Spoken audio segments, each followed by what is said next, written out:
Y tal como lo anunciamos la semana pasada, este mes vamos a estar todo el mes tocando y hablando y explicando el femicidio. Ya está acompañándome aquí en el estudio nuestra querida Yolanda Pizarro, experta en equidad de género, que estábamos ahí tentándonos con esas con dulzuras. las cosas ricas, que nos manden algo. Hola, buenas tardes, muchas gracias. Bienvenida, mi querida Yolanda.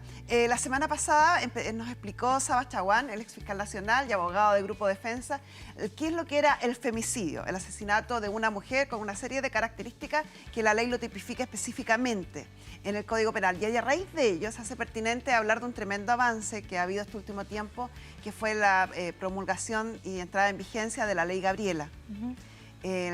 Uno de sus precursores, de sus motivadores, quien dejó el alma jugándosela para lograr que se convirtiera en ley en el año 2019, fue Rodrigo Alcaíno, tío de Gabriela.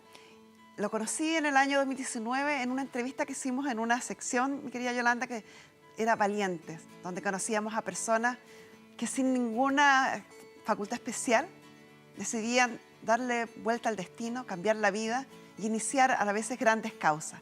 Quiero que hagamos un pequeño recuento de lo que fue esa hermosa conversación con muchos sueños, con muchas esperanzas y que hoy es una ley. Y después conversamos con él. Hace algunos años Carmen Gloria entrevistó a Rodrigo.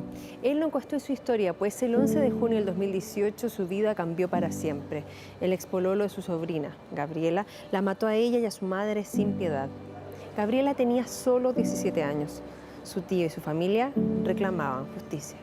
Empezamos a ver cuáles eran las legislaciones que estaban vigentes. Y que en Chile, que es la 20.480, que es la ley de femicidio, o la 20.066, que es la de violencia intrafamiliar. Pero te das cuenta que solo esas leyes aplican cuando había convivencia.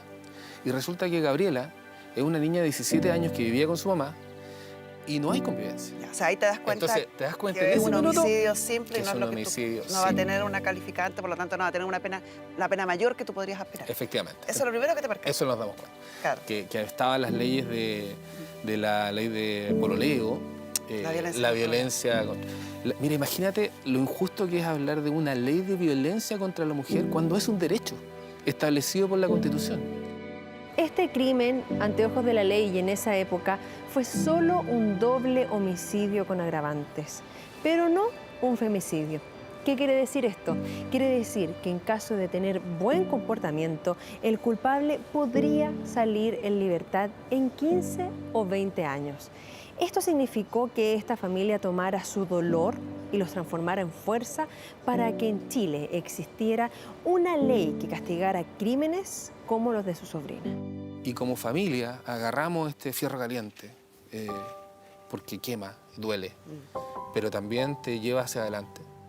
Sabiendo y teniendo conciencia que esto en ningún caso va a cambiar lo que sucede con el homicida de tu familia, sino que esto va a cambiar para futuro, para otras víctimas, para otras personas. Es que eso es lo más lindo.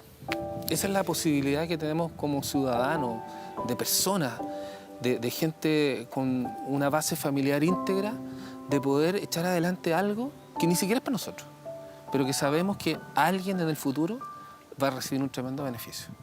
Sentimos que si nosotros no hacíamos algo, esto iba a seguir igual. Hay otros crímenes que también son tan violentos como el que nosotros vivimos. Y la gente sufre, llora en silencio con la contención de su familia. Que está bien, que hay formas de enfrentar el dolor. Pero a nosotros nos impulsó a seguir adelante. Sentimos que este país puede ser mejor. Y ¿Es una forma de rendirle un honor también a ella? Sí, por supuesto. Nosotros cada vez que hablamos de la Gabriela nos emocionamos. Y Gabriela representa también a cuántas otras mujeres que no han tenido justicia. Y otras mujeres que no la van a tener. Yo hoy día tengo como objetivo la promulgación de la ley para ir al cementerio. Yo no voy al cementerio desde que dejamos a Gabriela y Carolina, porque tengo ese compromiso, que la ley esté promulgada y llevársela a las chiquillas, porque es necesario. Y así, el 2 de marzo del 2020 se promulgó la Ley Gabriela. Desde ese punto en adelante es que se clasifica como femicidio el asesinato de una mujer por parte de su expareja o su pareja, sin necesidad de convivencia. Y además se establecieron penas de 15 a 40 años para los culpables. Sin duda, el dolor de Rodrigo y su familia hizo que se hiciera justicia desde ese punto en adelante para víctimas como Gabriela. Y estamos ya en conexión con Rodrigo Alcaíno, a quienes conocieron en la nota, tío de Gabriela. Hola, Rodrigo. Hola. Lo primero que tengo que decirte, te lo dije en el pasillo, es gracias.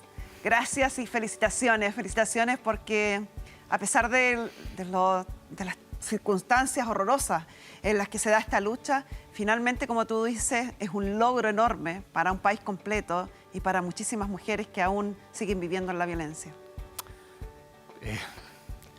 Lo pudimos hacer, pero fue un esfuerzo mancomunado de toda una familia, de amigos, de la gente que nos creyó en llevar adelante. Estamos muy contentos por eso. Pero no tranquilos, absolutamente no tranquilos. No. ¿Te queda aún más proyectos con respecto a esto?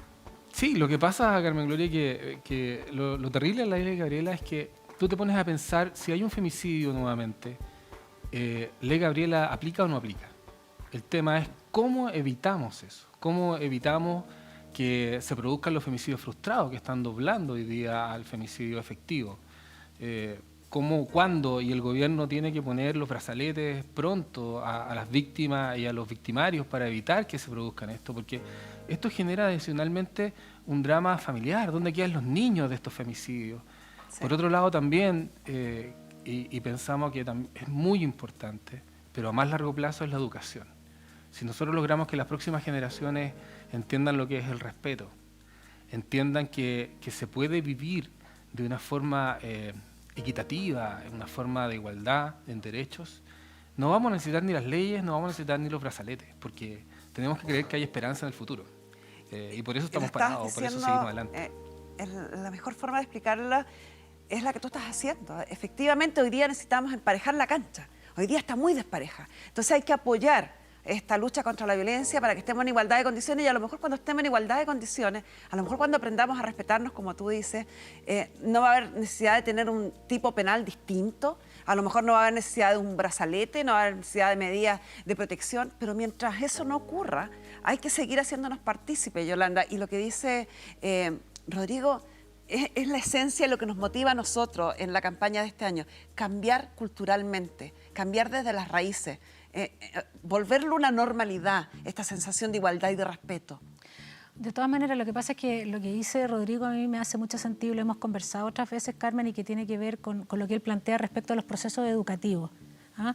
O sea, una sociedad que no es capaz de educarse desde la educación inicial, desde la educación parvularia, en respeto, en equidad, en igualdad, en respeto a las relaciones entre los niños y las niñas, que además con educadores preparados, como conversábamos en algún minuto, la verdad es que se nos va a hacer mucho más difícil y nos va a costar mucho más avanzar en este cambio cultural. Yo creo que las herramientas desde el punto de vista teórico, desde el punto de vista de una política pública, y a propósito de la ley hoy día que tenemos desde marzo del 2020, sin duda que es una ayuda, pero necesitamos permear a la sociedad en su conjunto, a los que nos están viendo hoy día, a los que requieren de un proceso de reflexión respecto a cómo son las relaciones que se están estableciendo en sus hijas adolescentes, que podrían ser tener la misma edad que tenía Gabriela en su momento. Entonces, ¿cómo empezamos a poner atención, pero fundamentalmente cómo nos hacemos cargo de procesos educativos de calidad, una educación en sexualidad y afectividad desde la educación inicial, para que niños y niñas aprendan a relacionarse y con eso podamos avanzar en un cambio cultural? Hay una pregunta que es un poco dolorosa, pero que puede ayudar a muchas mujeres en el futuro. ¿Es posible, creen ustedes, saber si una persona va a ser un agresor en el futuro? ¿Puede haber sospechas sobre una persona? ¿Hay ciertos indicios, indicadores que debieran ser luces de alerta a lo mejor? De todas maneras, no sé si Rodrigo quiere plantear algo, desde tu digamos, experiencia, antes, Rodrigo. después yo... Hay algunos estudios en Europa donde se están pesquisando a los niños que tienen algún grado de violencia sobre el común, sobre lo normal. Y esos casos se investigan y se persiguen. Pero aquí también tenemos que ser muy autocríticos. Muchas veces los padres bajan esta condición y van y protegen a los niños cuando en realidad es un problema que van a tener mucho más grande a futuro. De hecho, el agresor de Gabriela y Carolina, el cobarde, aparentemente tenía este tipo de antecedentes. Y miren el problema que estamos. Es un problema que hoy día podría haber sido puesto a coto mucho antes. pero sí, existe la posibilidad de identificar estos casos. Por eso que encuentro muy generoso de parte tuya, y voy a ir a la pizarra para que sigamos, que Rodrigo ya, a pesar de que más que un problema es un dolor eterno que está viviendo, esté dedicándose a prevenir a que otros pasen por lo mismo. Aquí tenemos algunas señales de alerta de un agresor y posible femicida que nos diste tú, Yolanda. ¿Nos quieres empezar a explicar cómo podemos determinar si estas señales que son efectivamente señales de alerta, si amerita levantar luces? Ya.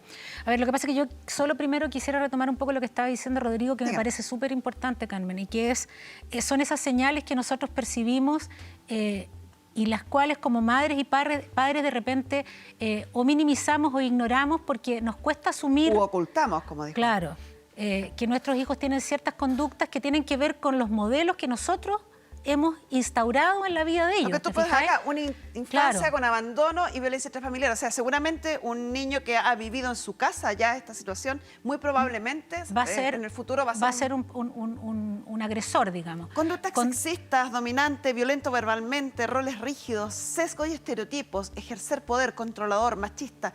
Todos estos pueden llegar a constituir en el futuro un posible agresor y por lo tanto un femicida. Claro, de todas maneras, entonces tenemos que poner atención, y algo que conversábamos también la semana pasada, si no me equivoco, o que no alcanzamos a verbalizarlo tan claramente, son esas señales, digamos, que de repente son tan sutiles, que son esos micromachismos de los que hablábamos en algún minuto, ¿no? Estas conductas muy sutiles, pero que demuestran claramente que en un minuto determinado eso puede aumentar.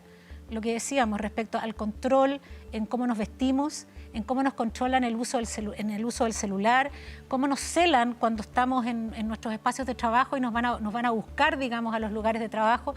Entonces yo creo que es importante que ustedes que nos están viendo hoy día pongan atención a esas señales, porque cuando se empiezan a reiterar en el tiempo, lo más probable es que terminemos en una conducta violenta que va a culminar, digamos, en la mayor agresión que puede sufrir una mujer, que es un femicidio.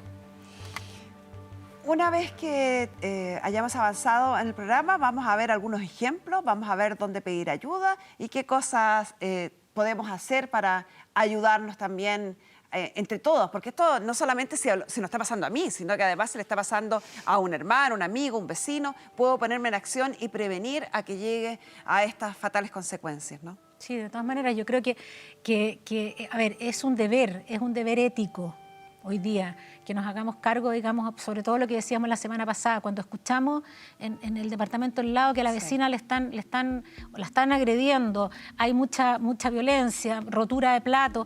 O sea, yo creo que es urgente y necesario que nosotros empecemos a poner atención a esas señales y que nos hagamos cargo de apoyarlas y de contenerlas. Porque muchas veces las mujeres pasan, o sea, ustedes tienen claro que pasan más de 7 años antes que nosotros tomemos la decisión de denunciar.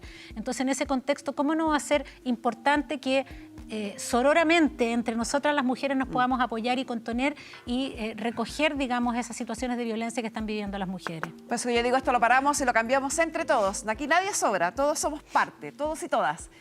Rodrigo, darte las gracias por tu generosidad para venir a conversar con nosotros. Sabemos que es un tema súper doloroso, que por eso no queremos seguir abriendo una herida que me imagino que hoy día se encuentra abierta con este proceso, que si bien reconforta un poquito, es recordar, es homenajear a Gabriela y a su madre de una forma que imagino además no has podido terminar como tú querías debido a las circunstancias de la pandemia. Sí, mira, el dolor está, pero lo importante es cómo avanzamos. Hay que identificar las señales, y también yo hago un llamado a las autoridades. El gobierno tiene que poner más recursos a los ministerios que corresponden, al Ministerio de la Mujer. Hay políticas que tenemos que instaurar. Los parlamentarios, por favor, ¿hasta cuándo seguimos esperando que aprueben las leyes? Las leyes hoy día no requieren presupuesto adicional, requieren que las aprueben y las apliquemos. Al Poder Judicial, por favor, apliquen. Y a la sociedad, por favor, no los polaricemos. Tratemos de buscar un entendimiento para que esto cambie. No solamente desde el femicidio, sino que para que podamos avanzar, si no nos vamos a quedar estancados. Muchas gracias, Rodrigo. Seguramente en el futuro vamos a estar conversando. Quizás luego tengamos noticias de la tubillera que está ahí a la puerta del horno.